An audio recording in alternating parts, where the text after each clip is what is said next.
Well, back in March, when we didn't quite yet know what we were in for when it came to the coronavirus, a small group of mostly volunteers started tracking COVID tests. Months later, that effort is a vital source of information for epidemiologists, news organizations, the White House Coronavirus Task Force, and the Biden transition team.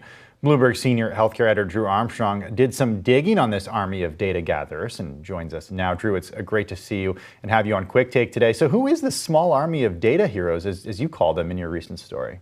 Yeah, this group, the COVID tracking project, as you mentioned, they started in March and are used by all sorts of organizations, including some that you would think would have data of their own to rely upon to follow the pandemic and how it's unfolded in the U.S.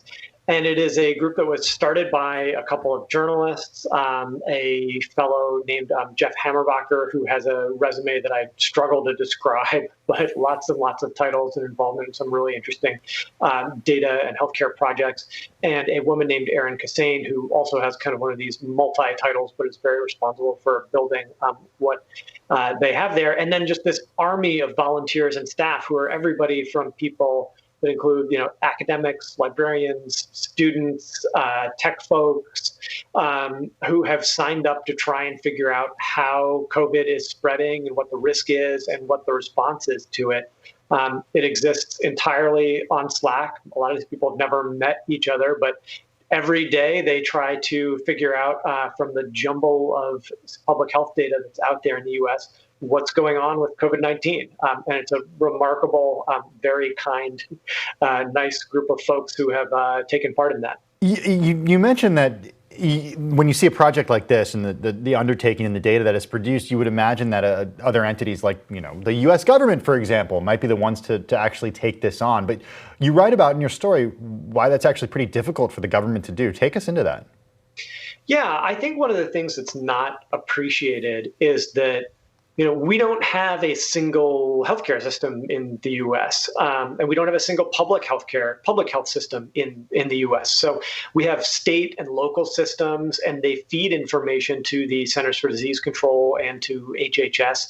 But there's really not. It's not as if there's one big kind of data pipe, and you can look and have a panopticon that lets you see exactly what's happening in the country.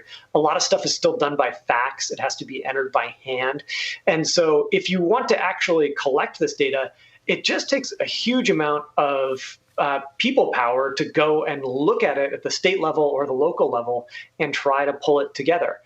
In fairness, HHS and CDC, the big government health agencies, do have a lot of this information, but one of the things they don't do is present and organize it very effectively to the public. It's really hard to get good information on real-time COVID spread from these sites. They don't have nearly the level of well-organized, well-presented data. And public health challenges are also communications challenges. You need people to understand what the risk is, to have a shared set of facts and understanding about something to be able to respond to it. You have to convince them to do things that are public health measures. And so a huge amount of the response to this pandemic comes from being able to say, here's the reality that we're dealing with. Yeah. That's really where this group has stepped into the gap. And Drew, you know what goes into this because as part of your reporting for the story, you actually sat in on a volunteer training. You watched a data shift. You actually did an afternoon's worth of data entry. Give our viewers an idea of what this entails. Yeah, I have to credit these folks. I've done a lot of reporting on a lot of different companies and people.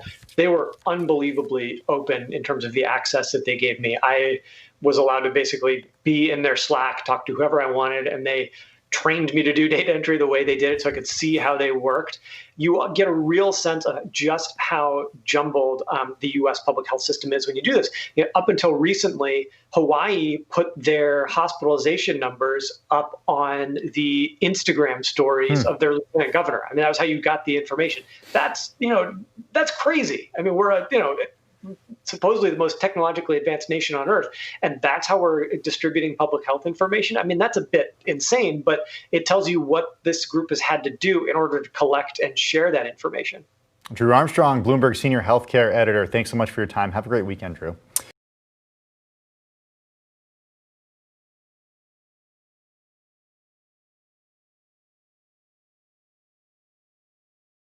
The biggest stories the moment they happen from around the globe. Subscribe to Bloomberg Quick Take now for insight in an instant.